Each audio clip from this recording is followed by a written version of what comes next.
কাঁঠাল রান্না করার জন্য এটাকে অনেকে এসরও বলে, এই যে পরিষ্কার করে কেটে নিছি, এখন রান্না করব। আজকে মাছ দিয়ে রান্না করব, অনেক সময় মুরগি দিয়েও রান্না করি, আজকে শুধু মাছ দিয়ে রান্না করব। পেঁয়াজটাকে দিয়ে দিই, বিসমিল্লাহ। পেঁয়াজটা একটু নরম করে ভেজে নেব। পেঁয়াজটা একটু নরম হয়ে গেছে, আমি এখানে এই যে কাঁচামরিচ বেটে রাখা সেটা দেব, একটু আদা দিব, একদমই সামান্য, রসুন, জিরা গুঁড়া, লবণ, এখানে একটু শুকনো মরিচ দিব কালারটা সুন্দর হওয়ার জন্য।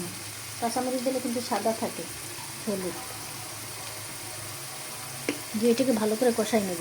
কাঁচা গন্ধটা চলে গেছে, এখন মাছগুলো দিয়ে আমি একটু কষাই নেব।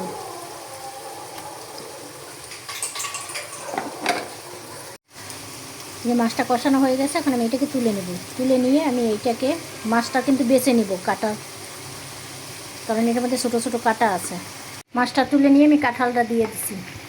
কাঁঠালটা দিয়ে আমি ঢাকনা দিয়ে একটু কষাই নেব, যাতে একটু সিদ্ধ হয়ে যায়।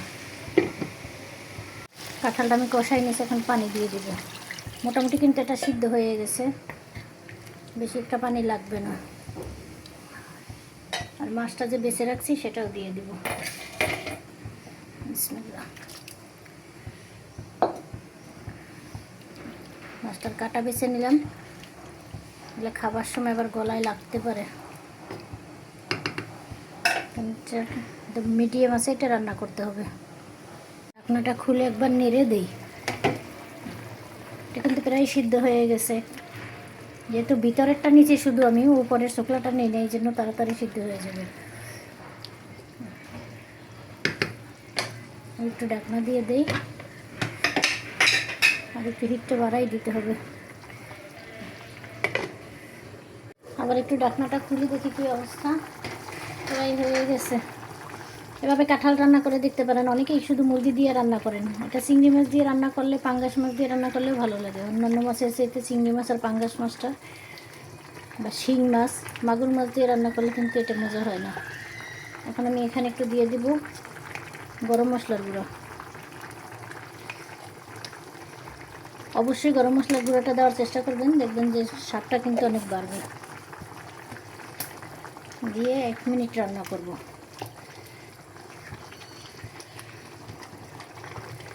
হয়ে গেল আমার আজকের কাঁঠাল রান্না বা এঁচোড় রান্না।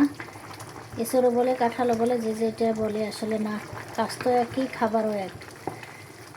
হয়ে গেল, এখন চুলাটা বন্ধ করে দিব। কমেন্টে জানাবেন আমার রান্নাটা হয়েছে নাকি, আর আপনারা কীভাবে রান্না করেন সেটাও জানাবেন। চুলা বন্ধ করে দেই। আজকের মতো এখানেই শেষ করলাম। আল্লাহ হাফেজ, সবাই ভালো থাকবেন। আবার আপনাদের সাথে কথা হবে ইনশাআল্লাহ।